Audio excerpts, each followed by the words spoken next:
Tarde-noche en la ciudad santa de Jerusalén. La obra de Jesús está llegando a su culmen. Presiente que la creciente hostilidad entre las autoridades del templo y él se hacen insostenibles. Está manifestando la voluntad del Padre, ofreciendo su cuerpo y su sangre. Pero antes de hacerlo en la cruz, en la cima del Monte Calvario, lo hace en la última cena, donde nos deja el recuerdo vivo de su amor, bajo los signos del pan y el vino.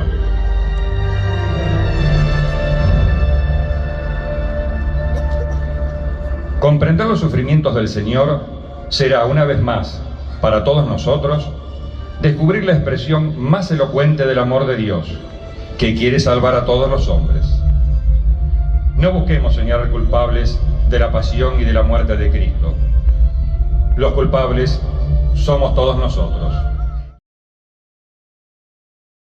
Les aseguro que uno de ustedes me va a entregar. Sorprendidos y tocados por esta afirmación, todos comenzaron a preguntarle quién era. Entonces, Judas Iscariote le preguntó: Maestro, ¿seré yo? Jesús le dijo: Tú lo has dicho. Y después de comer el bocado que el Señor le había dado, Satanás entró en él y salió rápidamente. Los apóstoles pensaban que como Judas llevaba la bolsa de dinero de la comunidad, el maestro le había encargado algo para la cena.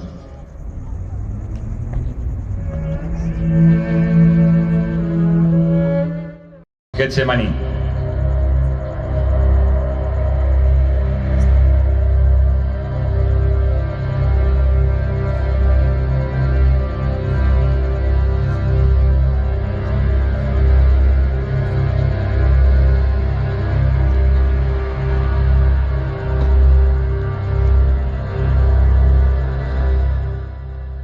Para observar, con la ayuda de la mirada, pero también de nuestra ambientación mental en el huerto, vamos a tropezar con un rostro de Cristo netamente humano, sin dejar su condición divina, pero que como hombre deberá enfrentar lo terrible de su agonía, la traición, el abandono, el miedo.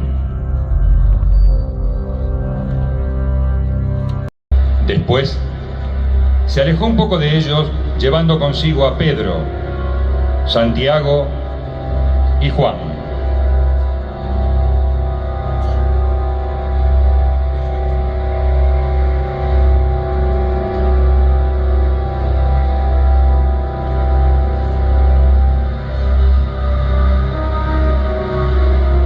Jesús comenzó a sentir temor y, puesto de rodillas, comenzó a angustiarse en medio de su oración, diciendo: Padre, si es posible, aparta de mí este cáliz, pero que no se haga mi voluntad, sino la tuya. En medio de su angustia, él oraba más intensamente, y su sudor era como gotas de sangre que llegaban hasta el suelo. ¿No han sido capaces de velar conmigo? Oren para no caer en la tentación. Mientras estaba hablando, llegó una multitud con los soldados del templo. Ese es Jesús. Deténganlo rápido. Judas se acercó a Jesús y, dándole un beso, le dijo: Buenas noches, maestro. A lo que Jesús respondió con una profunda mirada llena de tristeza: Judas, ¿con un beso entregas al Hijo del Hombre? Los que habían ido con Judas sabían que esa era la señal y atraparon al maestro, llenándolo de golpes, y lo ataron con sogas para que no intentara escaparse.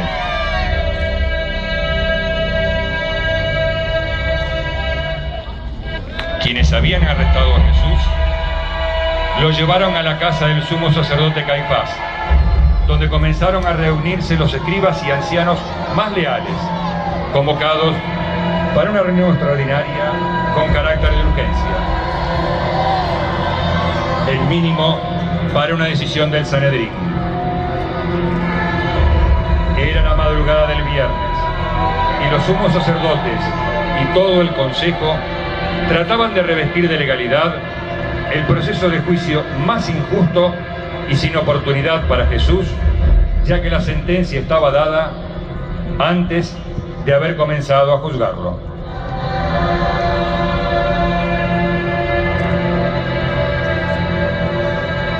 El sumo sacerdote se acerca a Jesús y le dice: Dime, ¿eres tú el Cristo, el Hijo de Dios, quien llaman el Mesías, el Rey de los judíos? Pero Jesús permanece callado. El sumo sacerdote se enoja y vuelve a preguntar: En el nombre del Dios viviente, te ordeno que me respondas. Jesús le responde: Tú lo has dicho. Lo soy. Y en adelante verán al Hijo del Hombre sentado a la derecha del Dios poderoso y viniendo sobre las nubes del cielo. El sumo sacerdote gritó enfurecido: ¡Blasfemia! Ustedes mismos acaban de oír estas palabras escandalosas. ¿Para qué necesitamos más testigos? ¿Qué les parece? ¿Cuál es el veredicto? Todos respondieron: merece la muerte. El sumo sacerdote entonces dijo: nosotros no tenemos derecho de espada, reservado a los ciudadanos romanos. Así que llevemos al preso a nuestro gobernador, que sea quien dicte la sentencia. Solo que procuraremos no entrar en el palacio de un pecador para no contaminarnos. De lo contrario, no podríamos celebrar la gran fiesta de Pascua.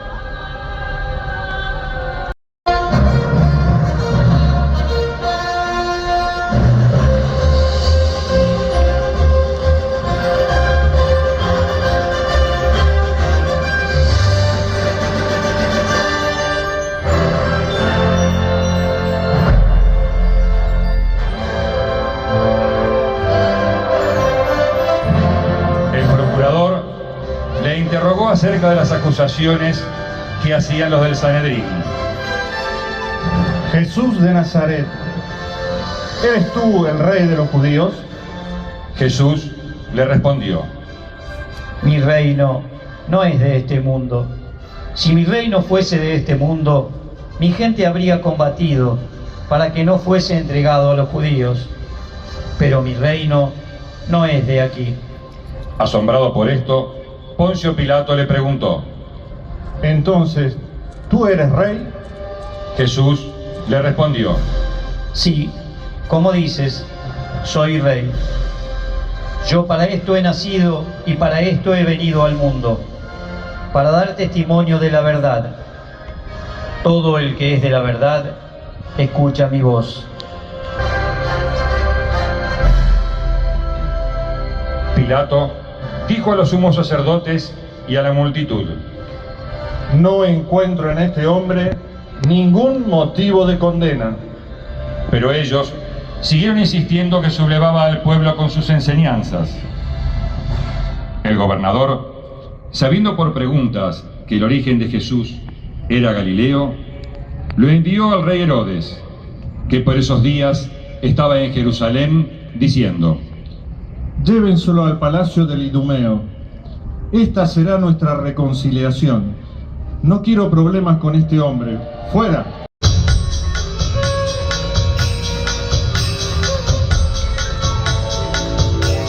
El rey deseaba mucho ver a Jesús y lo llenó de preguntas, las cuales no contestó. Entonces, el monarca comenzó a burlarse de Jesús. No cabe duda que es un loco. Le habíamos creído, pero es un loco de remate. Pongámosle un vestido brilloso de los que ya no se usan y divirtámonos como si fuera nuestro rey. Dijo luego Herodes: voy a darle las gracias a Pilato por esta diversión que nos permite, y se lo devolveré como regalo de Pascua. Más allá de mis miedos, de mi infidelidad.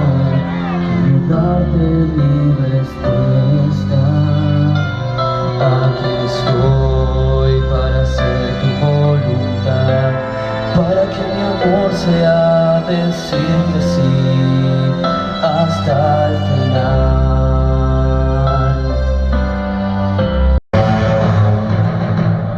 Primera estación. Jesús es condenado a muerte. Te adoramos, Cristo, y te bendecimos, porque por tu Santa Cruz redimiste al mundo.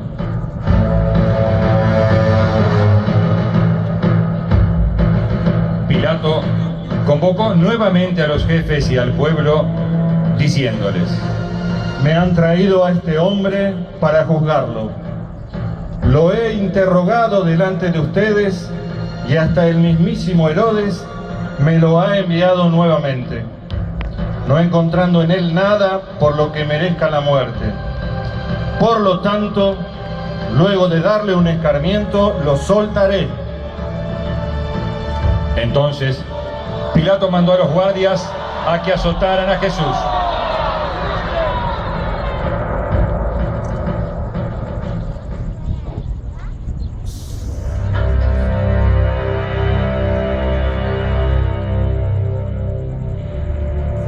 Con toda razón llamaban media muerte al suplicio de la flagelación, pues si lograba sobrevivir el reo, quedaba marcado para toda su vida. Los azotes los propinaban con unos látigos que terminaban en puntas de hierro, ya sea en forma de bolita o de estrella. Los romanos flagelaban al reo hasta extenuarlo. Los guardias se ensañaron y comenzaron a azotar ferozmente a Jesús.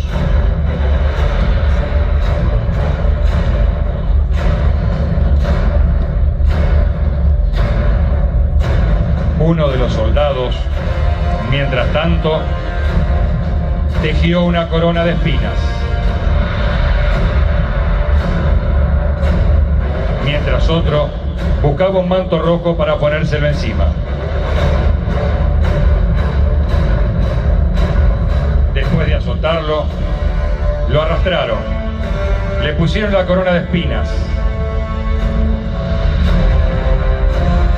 el manto, y lo golpeaban y se burlaban de él, diciéndole: ¡Salve, Rey de los judíos!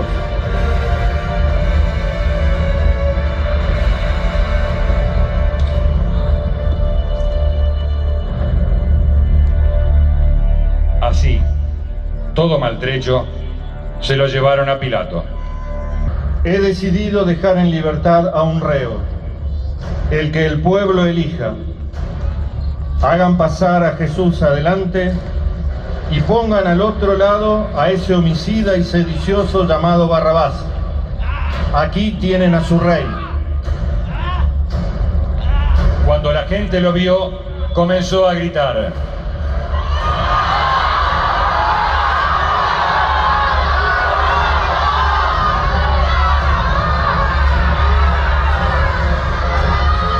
Entonces, el gobernador preguntó en fuerte voz al pueblo: ¿A quién quieren que deje en libertad? ¿A Jesús o a Barrabás?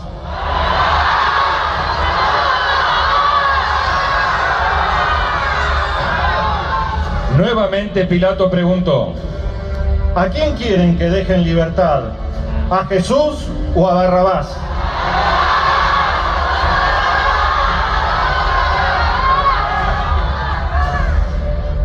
Pilato dijo entonces: ¿Y qué hago con Jesús llamado Cristo?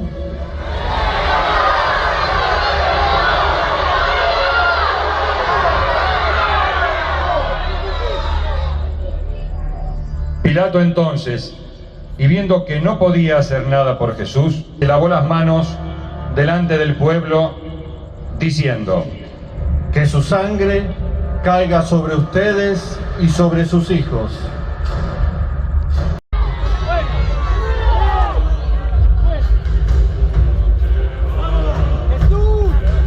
Segunda estación. Jesús es cargado con la cruz. Te adoramos, Cristo, y te bendecimos, porque por tu santa cruz redimiste al mundo.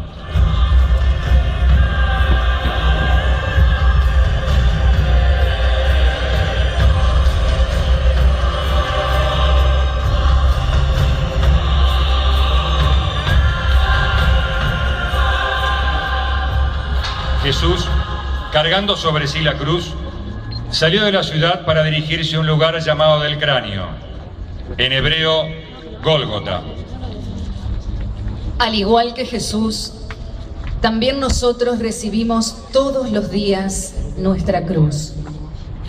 No es de madera, sino de pequeñas cosas que hacen nuestra vida. Trabajo, sufrimiento, incomprensión, nerviosismo, enfermedades.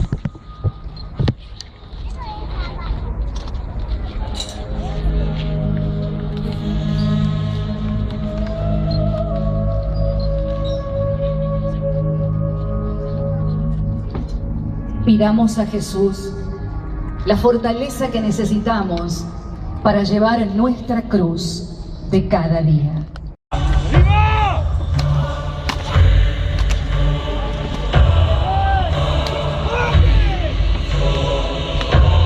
Tercera estación.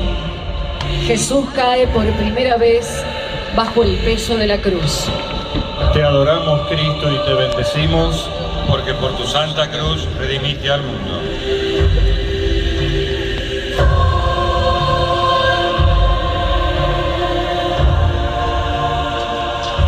Caer es la ley de gravedad de las cosas. Y caer también es la ley de gravedad de la debilidad humana. Solo que las cosas caen y no se levantan. Hay que levantarlas. Mientras que el hombre tiene capacidad de caer, levantarse y ayudar a que otros caídos como él puedan también volver a levantarse en la vida.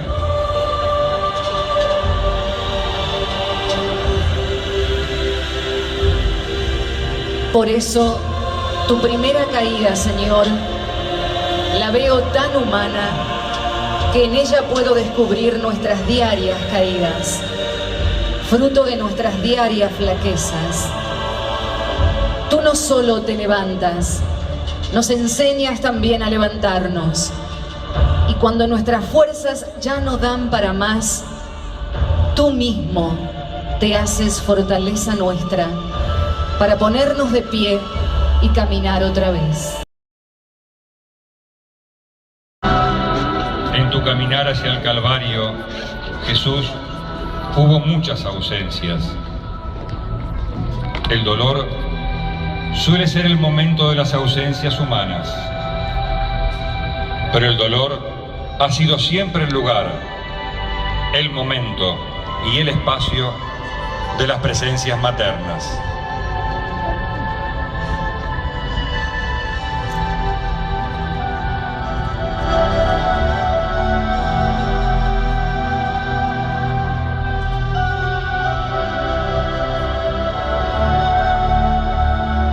Por eso, en tu Vía Crucis, no podía faltar tu madre, María.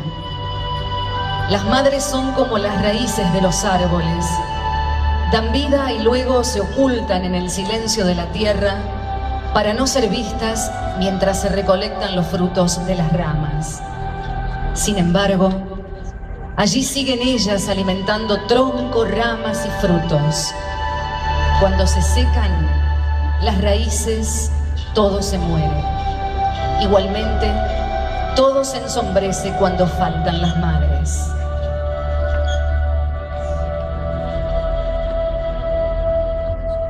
María acompaña también como mamá el camino de nuestra cruz. Quinta estación. Jesús es ayudado por el cirineo a llevar la cruz. te adoramos, Cristo, y te bendecimos.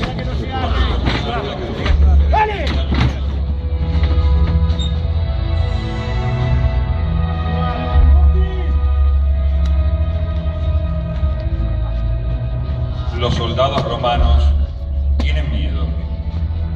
El condenado, agotado y destrozado, no llega al Gólgota. Buscan a un hombre que lo ayude a llevar la cruz. Su mirada se detuvo en Simón de Cirene. Lo obligaron a cargar aquel peso. Llevar la cruz junto con un condenado, podía considerarse un acto ofensivo de la dignidad de un hombre libre.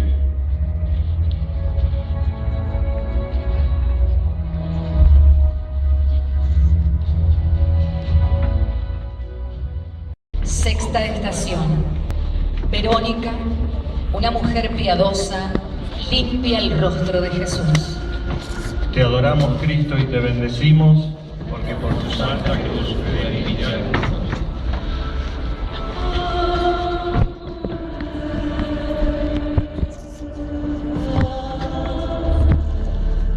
La valentía y el amor tienen su recompensa. La audacia nos hace correr riesgos, pero tiene sus compensaciones. La Verónica tuvo la valentía de ser distinta al resto de los curiosos. Tuvo la audacia de romper con las normas y formalismos. La recompensa no se hizo esperar. Allí quedó como testimonio vivo la imagen del rostro de Jesús. Cada uno de nosotros, Señor, somos una copia de tu rostro. Cada uno de nosotros es una imagen viva tuya.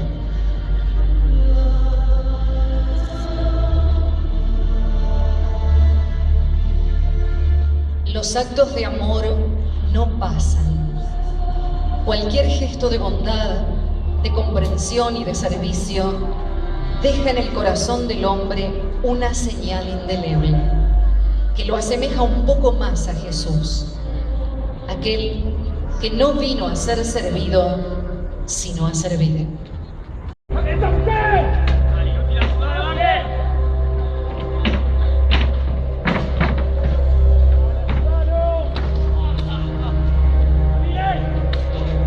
Séptima estación. Jesús cae por segunda vez. Tus caídas, Señor, nos dan miedo y a la vez nos alientan.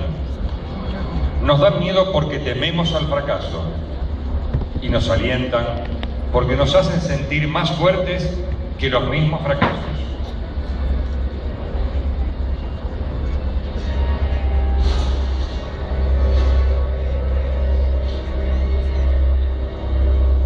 En nuestra vida, Señor, los fracasos y los triunfos, las victorias y las derrotas, caminan con nosotros en constante diálogo. Son nuestra música de fondo. Jesús nos mira y nos anima a levantarnos una vez más y nos dice: Te basta mi gracia. La fuerza se realiza en la debilidad.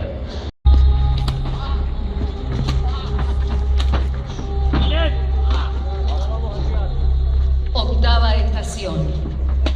Las mujeres de Jerusalén lloran por Jesús. Te adoramos, Cristo, y te bendecimos, Porque por tu santa cruz me diste al mundo.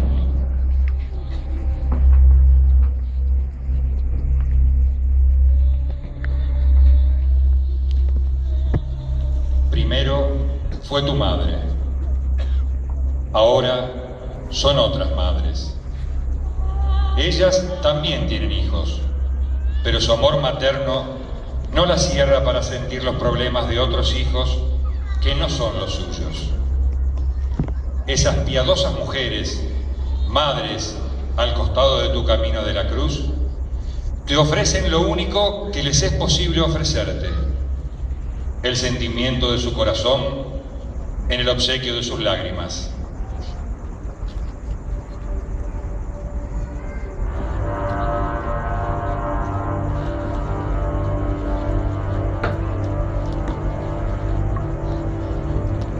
En el Vía Crucis de la vida hay muchos niños y jóvenes, muchos hijos que caminan arrastrando el peso de la vida.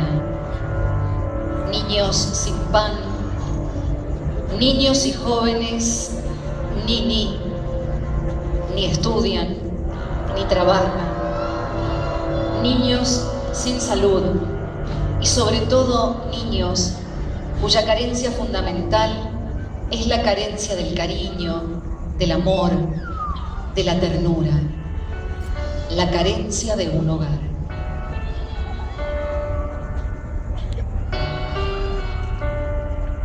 Pidamos a Jesús que nos ayude para poder cambiar las cosas que están mal.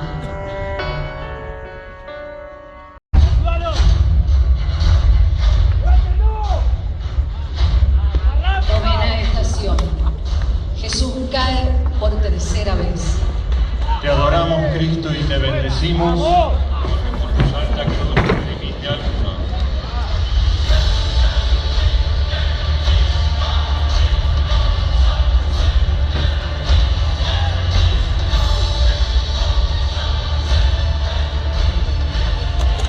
Cristo se desploma de nuevo a tierra bajo el peso de la cruz. La muchedumbre que observa está curiosa por saber si aún tendrá fuerza para levantarse.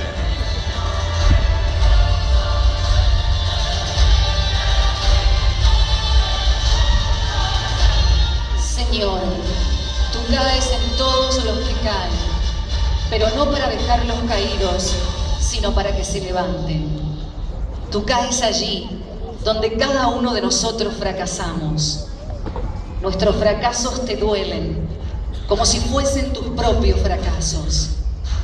No nos quieres ver caídos, no nos quieres ver fracasados, no nos quieres ver vencidos. Tus caídas son otras tantas solidaridades con nuestras debilidades. ¡Arriba! ¡Vamos!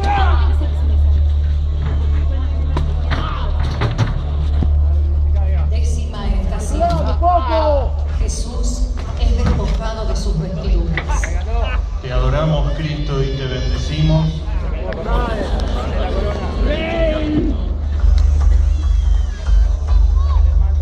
Los soldados le quitan las vestiduras y muestran a Jesús desnudo a la vista de la gente de Jerusalén.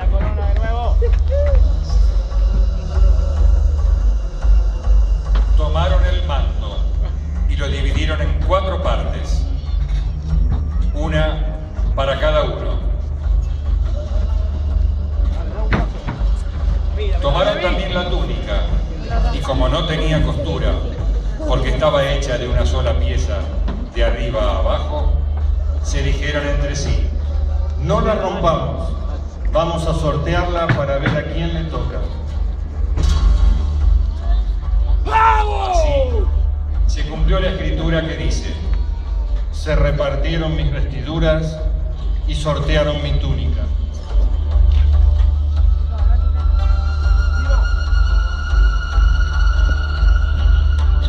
Jesús, ¡Miren a su desnudo rey! en el Calvario, predica la suprema dignidad del hombre, de su vida, por encima de cualquier otro valor, y nos invita a que nos despojemos de nuestras vanidades, de nuestras pretensiones de poder, de nuestros deseos de figurar, de nuestras hipocresías y mentiras. Nos invita a ser sinceros y transparentes para ir en la búsqueda de la verdad que nos hace libres.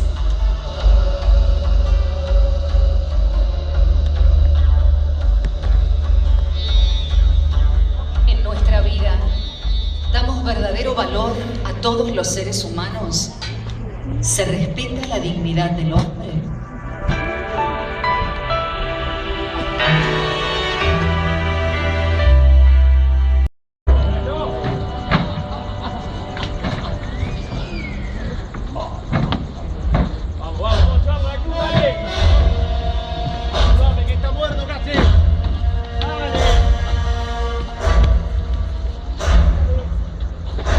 Primera estación.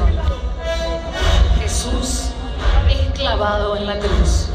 Te adoramos, Cristo, y te bendecimos. Porque por tu santa cruz redimiste al mundo.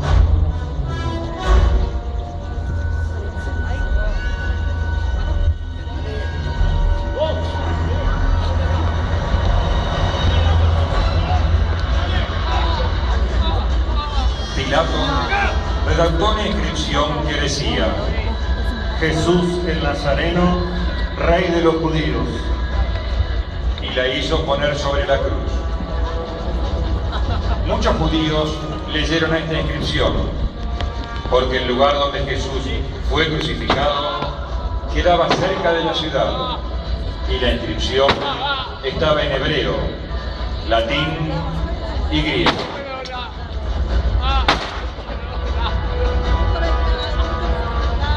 Los golpes de los soldados aplastan contra el madero de la cruz las manos y los pies de Jesús.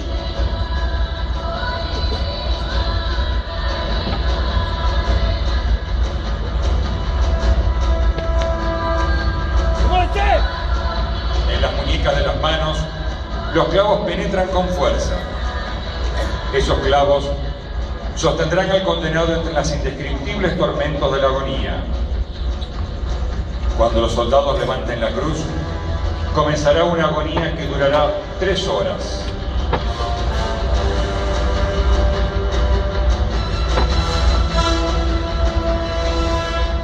Es necesario que se cumpla también esta palabra. Y yo, cuando sea levantado de la tierra, atraeré a todos hacia mí.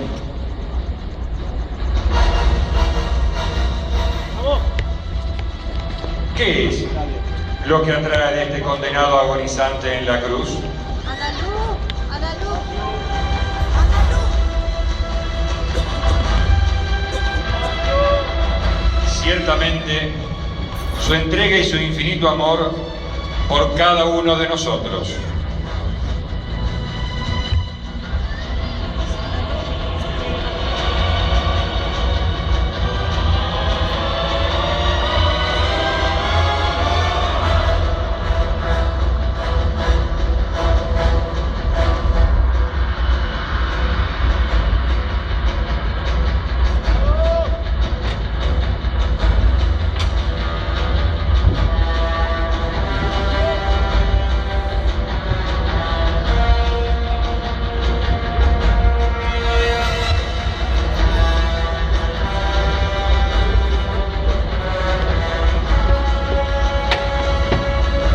Junto a Jesús, crucificaron también a 2 temibles ladrones.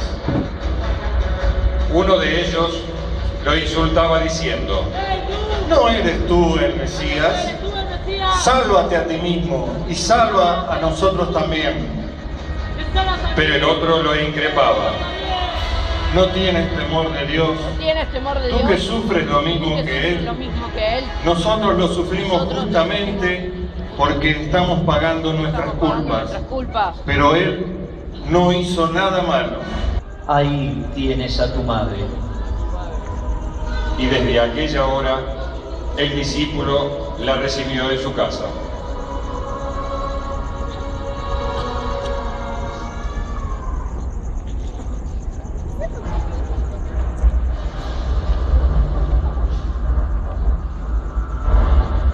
El sol se eclipsó.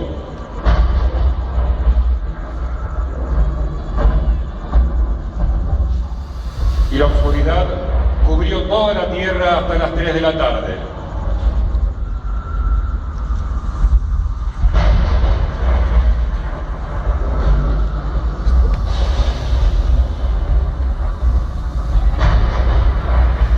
El velo del templo se rasgó por el medio. Y la tierra tembló llena de estremecimiento.